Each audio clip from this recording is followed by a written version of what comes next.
As the sun set on a balmy Wednesday evening in Dortmund, the air was thick with anticipation. England's national football team had just secured their place in the final of Euro 2024, and the entire nation was buzzing with excitement. The Three Lions had overcome the Netherlands in a thrilling 2-1 victory, a match that would be etched in the memories of fans for years to come.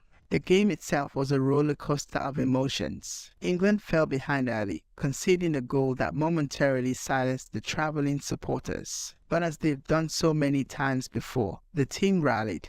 Their talisman and captain, Harry Kane, stepped up to the spot and coolly slotted home a penalty, bringing England level and reigniting hope in the hearts of millions. But it was in the dying moments of the game that magic truly happened. As the clock ticked towards full-time, with extra time looming, Ollie Watkins found himself in the right place at the right time. The ball fell to him in the box, and with a swing of his right foot, he sent it sailing past the Dutch goalkeeper. The net rippled, and the stadium erupted. England had done it. They were through to the final. As the final whistle blew and the players celebrated on the pitch, back in England, a very different kind of celebration was taking place. In the opulent surroundings of Buckingham Palace, King Charles III was drafting a message of congratulations to the team. The monarch, known for his dry wit and love of tradition, couldn't resist adding a touch of humor to his official statement. "My wife and I," the message began, in that formal tone so characteristic of royal communications, "join all our family in wishing you the warmest congratulations on reaching the final of the UEFA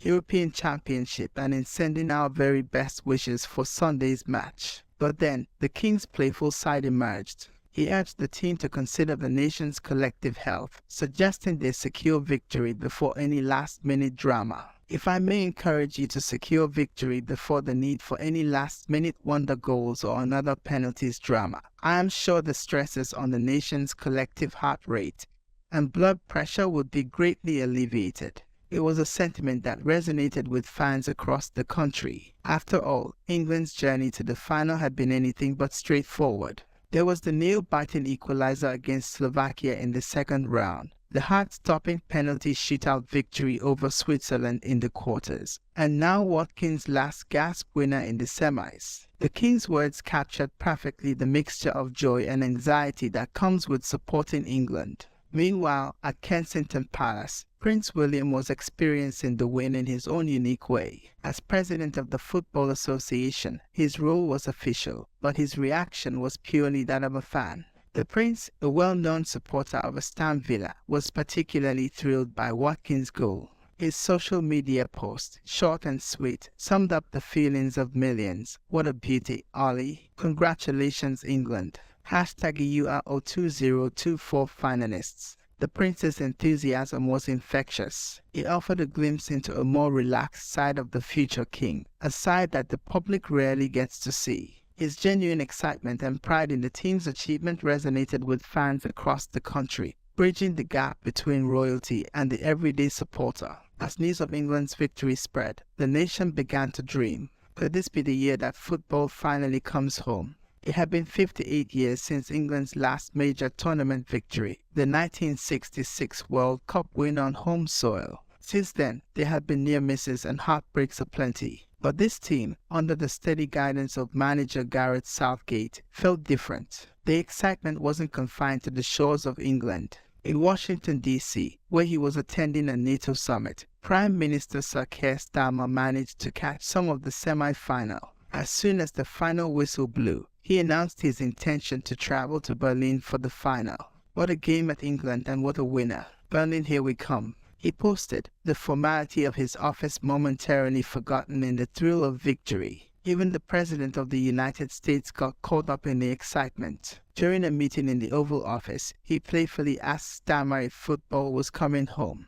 The Prime Minister's response, "It looks like it," captured the cautious optimism sweeping the nation. As the days ticked down to Sunday's final, the country was gripped by football fever. Flags appeared in windows, cars sported the St. George's Cross, and pubs across the land prepared for what promised to be one of their busiest nights in years. The royal family's engagement with the team's progress mirrored the national mood. Their messages, combining sincere congratulations with touches of humor and personal investment, resonated with fans across the country. It was a reminder of the unifying power of sport, its ability to bring together people from all walks of life, from the highest echelons of society to the most humble of backgrounds. For the players themselves, the support from the royal family added an extra layer of significance to their achievement. To know that their efforts were being celebrated not just in pubs and living rooms, but in palaces too, was a source of pride and motivation.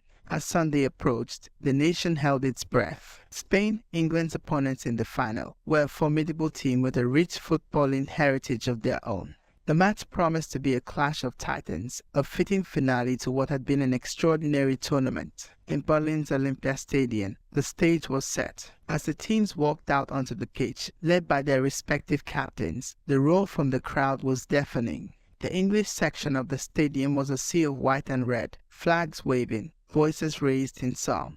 Back home, millions gathered around television sets, in pubs, in fan zones, and in living rooms. The King's words echoed in many minds. Could England secure victory without the need for last-minute drama? Or would this be another nail-biter, another test of the nation's collective nerves? As the referee blew his whistle and the match kicked off, a hush fell over the country. For the next 90 minutes, the hopes and dreams of a nation rested on the feet of 11 men in white shirts. Whatever the outcome, England's journey to the final had already captured the imagination of the country. It had brought people together, given them something to celebrate in challenging times. From the king in his palace to the fans in the stands, from the prime minister in his office to families in their homes, the entire nation was united in support of their team. As the match unfolded, with each pass, each tackle, each shot, the story of England's Euro 2024 campaign continued to be written. It was a story of skill and determination, of heartbreak and triumph, of a team that had captured the hearts of millions and carried the hopes of a nation on their shoulders. And regardless of the final score, it was a story that would be told and retold for years to come. A story of how, for a few weeks in the summer of 2024, football had once again shown its power to unite, to inspire, and to bring joy to millions. A story of how, win or lose, England had once again fallen in love with its national team, and how that love had been reciprocated by players who had given their all for the three lions on their shirts. As the match entered its final stages, the nation held its collective breath. Could England do it? Could they bring football home? The next few minutes would tell, but one thing was certain: this team, this tournament, this moment would live long in the memory of every England fan, from the king to the common supporter, united in their love for the beautiful game.